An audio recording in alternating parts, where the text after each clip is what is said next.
তুলবো।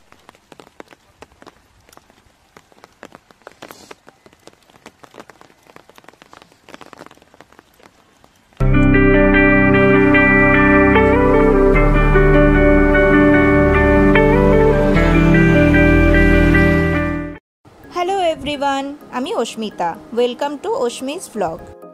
আজকে আমাদের দার্জিলিং ট্রিপের থার্ড ডে অর্থাৎ লাস্ট ডে। যেহেতু আজকে আমরা হোটেল ছেড়ে দেব, প্লাস আগের ভিডিওতে হোটেলের ব্যালকনি থেকে রাত্রের ভিউটা আমি শেয়ার করেছিলাম, তাই আজকে তোমাদের সাথে মর্নিং ভিউটাও শেয়ার করলাম। সো প্যাকিং কমপ্লিট করে আমরা বেরিয়ে পড়েছি। এই জায়গাটি এই ক্লক টাওয়ারের একদম পাশে। এখান থেকেই কিন্তু শিলিগুড়ি বা অন্যান্য জায়গায় যাওয়ার শেয়ার ট্যাক্সি পাওয়া যায়। সো আজকে আমরা দার্জিলিং থেকে ফিরে যাব শিলিগুড়ি, কিন্তু ফেরার পথে একটু তো ঘোরাঘুরি করতেই হয়। সেই মতো আমরা গাড়ির চালক দাদার সাথে কথা বলে নিয়েছিলাম যে ফেরার পথেও কিছু জায়গা যেন আমাদের ঘুরিয়ে দেয়, তার জন্য যদিও একটু এক্সট্রা চার্জ পড়েছে।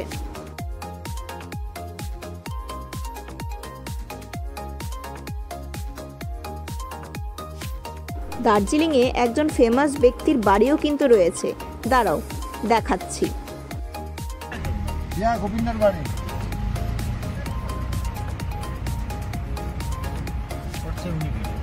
দার্জিলিংয়ে যে মুভি স্টার গোবিন্দার বাড়ি আছে সেই বিষয়ে কি তোমরা জানতে? তোমরা যারা এখনো আমার চ্যানেলটিকে সাবস্ক্রাইব করোনি, প্লিজ শো সাম লাভ, চ্যানেলটিকে একটু সাবস্ক্রাইব করে দাও। এতে আমিও নতুন নতুন ভিডিও আপলোড করার ক্ষেত্রে অনেক উৎসাহ পাবো। তা ফেরার পথে আমরা কোথায় কোথায় ঘুরতে যাব সেই বিষয়ে একটু বলে নিই। দার্জিলিংয়ে যাওয়ার সময় যেমন আমরা রোহিণী হয়ে কার্শিয়াং হয়ে গিয়েছিলাম, এইবারে কিন্তু শিলিগুড়ি ফেরার সময় আমরা অন্য রাস্তা দিয়ে যাব। এবারে আমরা পাংখাবাড়ি হয়ে শিলিগুড়ি পৌঁছবো। আমাদের প্ল্যানিং ছিল বাতাসিয়া লুপ ঘুরে তারপরে পাংখাবাড়ি রোড ধরার, কিন্তু গাড়ির রুট অন্য হওয়ায় প্লাস সেখানে গাড়ি যেতে না দেওয়ায় আমরা বাতাসিয়া লুপ ঘুরতে পারিনি। বাতাসিয়া লুপ না হয় নাই বা হলো, নেক্সট টাইম হবে। তবে ঘুম স্টেশনে তো যাওয়াই যায়, নিচে যে রাস্তাটা যাচ্ছে সেটিই কিন্তু ঘুম স্টেশনের একদম সামনে। যেহেতু ঘুম স্টেশনের সামনাসামনি পার্কিংয়ের সেরকম জায়গা নেই, তাই দূরেই গাড়ি পার্কিং করতে হয়, আর সাধারণত হেঁটে হেঁটেই ঘুম স্টেশন এক্সপ্লোর করতে হয়। তো তোমরা দেখতেই পেলে গাড়ির চালক দাদা আমাদের গাড়িটা কিন্তু ওপরে রেখেছে, আর নিচের রাস্তা দিয়ে আমরা হেঁটে হেঁটে কিন্তু এগিয়ে যাব ঘুম স্টেশনের জন্য। ওপর থেকে নিচে আসার পুরো রাস্তাটা জুড়েই এরকম কিছু কিছু ধাপ রয়েছে, আর আশেপাশে কিছু বাড়িও রয়েছে। ওপর থেকে নিচে একদম ঘুম স্টেশন অবধি যেতে আমাদের সময় লেগেছে মাত্র হাতে ধরে 10 মিনিট।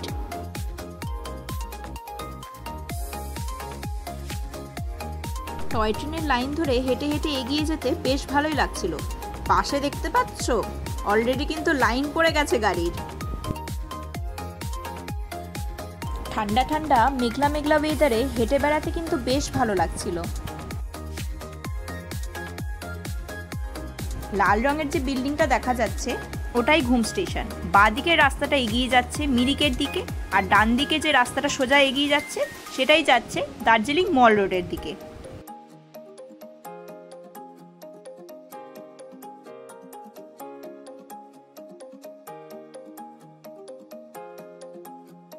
দার্জিলিংয়ের ঘুম স্টেশন একটি হেরিটেজ এরিয়া। ইন্ডিয়ার হাইয়েস্ট রেলওয়ে স্টেশন এই ঘুম স্টেশন। দেশ বিদেশের বহু পর্যটক যারা দার্জিলিং ঘোরার প্ল্যান করে, ঘুম স্টেশন কিন্তু তাদের বাকেট লিস্টের একটি অন্যতম জায়গা।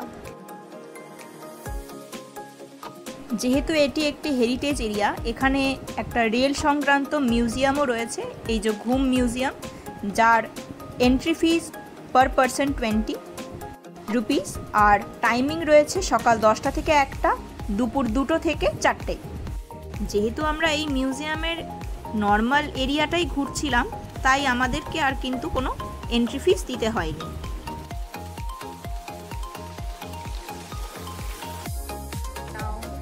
নর্থ ইস্ট বা ইস্ট হিমালয়ান রেঞ্জে কিন্তু সাধারণত কোনো ট্রেন চলাচল করে না, তবে এই দার্জিলিং হিমালয়ান রেঞ্জের রেলওয়ে কিন্তু অন্যতম। এখানে কিন্তু সাধারণ ট্রেন নয়, টয় ট্রেন চলে। আর এই দার্জিলিং হিমালয়ান রেলওয়ে রেঞ্জের হাইয়েস্ট স্টেশনটি কিন্তু এই ঘুম স্টেশন, যার উচ্চতা রয়েছে ৭,৪০৪ ফুট। এখানে এসে সবাই ফটোশুট করছিল, সেটা নিয়ে আমি ভিডিও করছিলাম আর সেটা নিয়ে তখন কথা বলছিলাম সবার সাথে। আতাশিয়া লুপ আমরা ঘুরতে পারিনি তো কি হয়েছে, এখানে পৌঁছানো টাইমিংটা কিন্তু আমাদের সুন্দর ছিল। স্টেশনে পৌঁছেই শুনতে পেলাম আর 10-15 মিনিটের মধ্যেই এখানে টয় ট্রেন আসবে। প্রায় 10:35 নাগাদ এখানে এই ট্রেনটি ঢুকছিল, সেটিরই ভিডিও আমি তোমাদের সাথে শেয়ার করছি।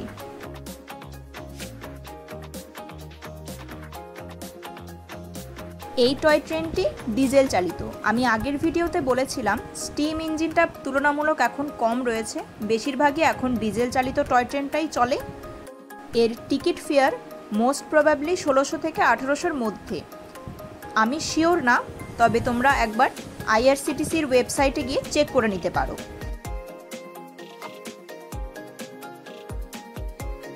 আমি যদিও টিকিট বুক করিনি, তবে দাঁড়িয়ে থাকা ট্রেনের সিটিং অ্যারেঞ্জমেন্ট কেমন কি আছে সেটুকু তো ঘুরে দেখাই যেতে পারে। ঘুম স্টেশনে যেহেতু টয় ট্রেন বেশ কিছুক্ষণ হল্ট দেয়, অনেক পর্যটকই এখানে কেনাকাটা করে, ঘোরাফেরা করে, মিউজিয়ামটায় ঘুরতে যায়, সেই সময়ে আমি এই ভিডিওগুলি তুলেছিলাম।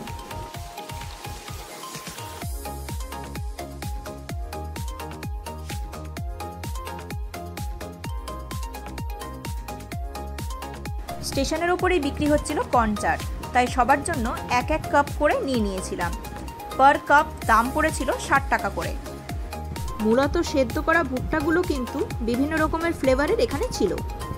এছাড়াও আরও বিভিন্ন রকম জিনিসই এখানে বিক্রি হচ্ছিল, তবে এখানকার জিনিসের দাম আমার তুলনামূলক বেশি লেগেছে। ঘুম স্টেশন ঘোরা কমপ্লিট, এবারে আস্তে আস্তে গাড়ির ওখানে যাওয়া যাক।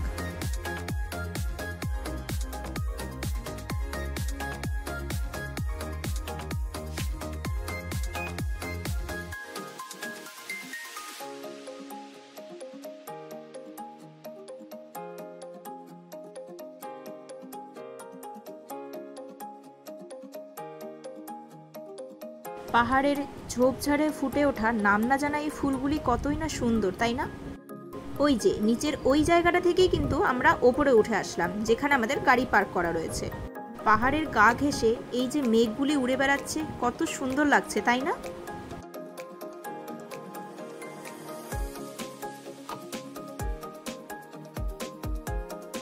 কিছুক্ষণ পরেই আমরা আবার বেরিয়ে পড়লাম আমাদের গন্তব্যের উদ্দেশ্যে।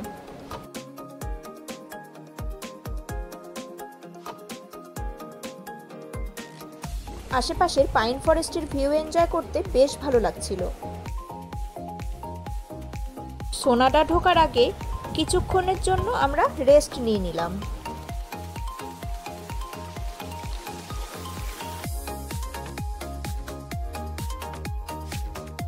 আমার দার্জিলিং ব্লগ ডে 2 এর ভিডিওতে সোনাডায়ের এই মনেস্টারির টিপস তোমরা দেখতে পেয়েছো।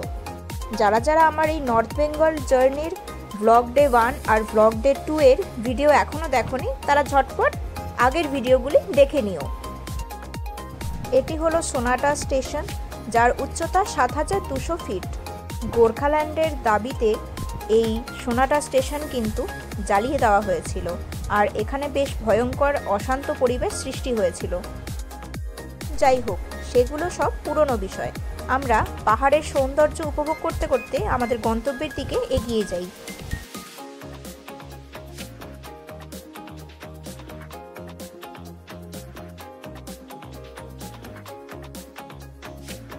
এই যে বিল্ডিংটি দেখা যাচ্ছে, এটি একটি ক্যাথলিক চার্চ। পাহাড়ের ঢাল বেয়ে আশেপাশের ছোট ছোট বাড়িঘরকে পেছনে ফেলে আস্তে আস্তে এগিয়ে যেতে কিন্তু বেশ ভালো লাগছিল। ধীরে ধীরে আমরা এগিয়ে এলাম টি গার্ডেন ভিউ পয়েন্টের কাছে। এখানেও আমরা বেশ কিছুক্ষণের জন্য দাঁড়াবো। দার্জিলিং এলাম আর এখানকার চা বাগানের সৌন্দর্যই উপভোগ করলাম না, তা কি করে হয়?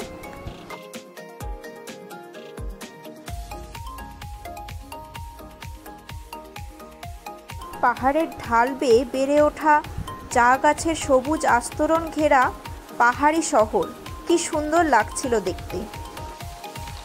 তবে এখানে দাঁড়ানোর বেশ কিছুক্ষণের মধ্যে কিন্তু বৃষ্টি শুরু হয়ে গেছিল। পাহাড়ি এলাকায় কখন যে হঠাৎ কিছুক্ষণের জন্য বৃষ্টি নেমে যাবে তার কোনো ঠিক থাকে না, তাই যারা ঘুরতে আসার প্ল্যান করছো সাথে কিন্তু অবশ্যই ছাতা রেখো।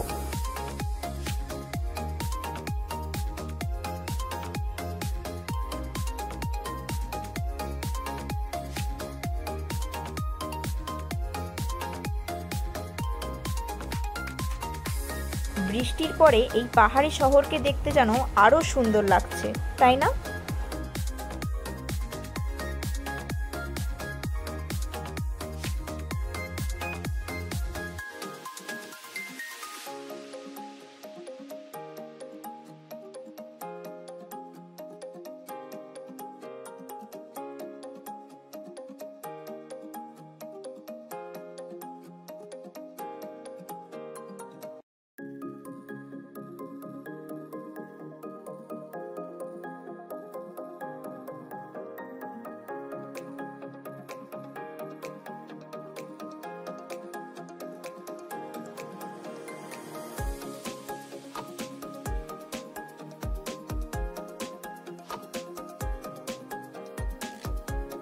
বেশ কিছুক্ষণ বৃষ্টির আমেজ নিয়ে আমরা আবার বেরিয়ে পড়লাম আমাদের ডেস্টিনেশনের উদ্দেশ্যে, শিলিগুড়ির জন্য।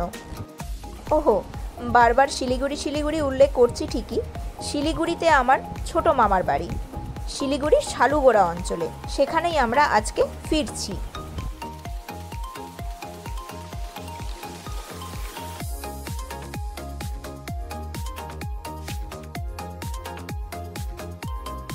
কিছুক্ষণ পরেই আবার কিন্তু বৃষ্টি বন্ধ হয়ে গেছিল। সাধারণত বর্ষাকাল ছাড়া পাহাড়ি অঞ্চলে যে বৃষ্টিগুলো হয় সেগুলো মোটামুটি 5 থেকে 10 মিনিটই স্টে করে, বেশিক্ষণ স্টে করে না। তবে প্রপার বর্ষাকালে কিন্তু প্রচণ্ড মুষলধারে বৃষ্টি হয়, সে সময় কিন্তু যাতায়াত করাটাও কিন্তু খুবই রিস্কি। এনিওয়েজ, এবারে আমরা আস্তে আস্তে এগিয়ে যাচ্ছি শিলিগুড়ির দিকে। আমরা ধরব পাংখাবাড়ি রোড, আর এই হলো সেই পাংখাবাড়ি কার্শিয়াং রোড।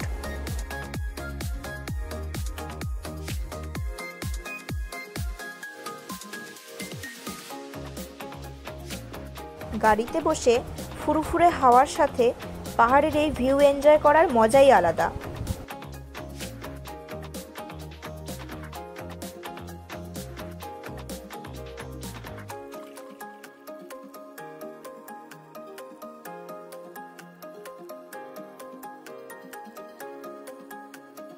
কার্শিয়াং পাংখাবাড়ি রোডটি কিন্তু তুলনামূলক কম ভিড় হয়, আর এই রাস্তাটি কিন্তু প্রচণ্ড আঁকাবাঁকা।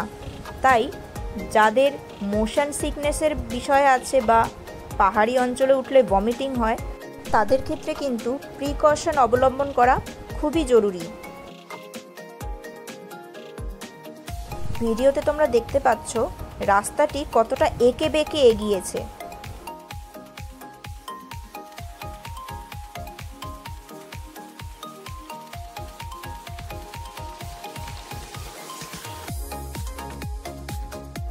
প্রায় 1-1.5 ঘন্টা ধরে ওই আঁকাবাঁকা দুর্গম পথ হয়ে আমরা এখন শিলিগুড়ির প্রায় কাছাকাছি চলে এসেছি।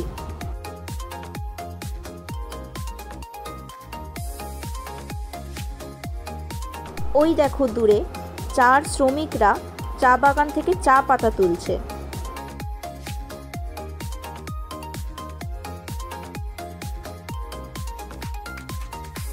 শিলিগুড়ির প্রায় কাছাকাছি আসার পরে দেখছি এখানেও কিন্তু বেশ মেঘ করেছিল। কিছুটা দূরেই আমরা যদিও টি ব্রেকের জন্য একটু দাঁড়িয়েছিলাম। আর এই সেই টোল যেটি তোমরা আগের ভিডিওতে দেখতে পেয়েছো। এবারে কিন্তু বলা যায় আমরা কিন্তু শিলিগুড়িতে চলেই এসেছি। শিলিগুড়ির দার্জিলিং মোড়ে আমরা শেয়ার ট্যাক্সি ছেড়ে দিয়ে সেখান থেকে উঠে পড়লাম অটোতে। অটোতে করে আমরা যাব আমার ছোট মামার বাড়ি শালুগোড়া।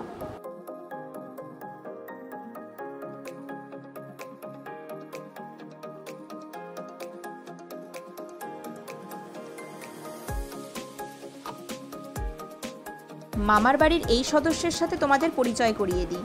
এর নাম ব্লু, ডাকনাম শুনু। বাড়ির সকলের আদরের পোষ্যটি কিন্তু খুব ভালো, কাউকে কখনো কামড়ায় না।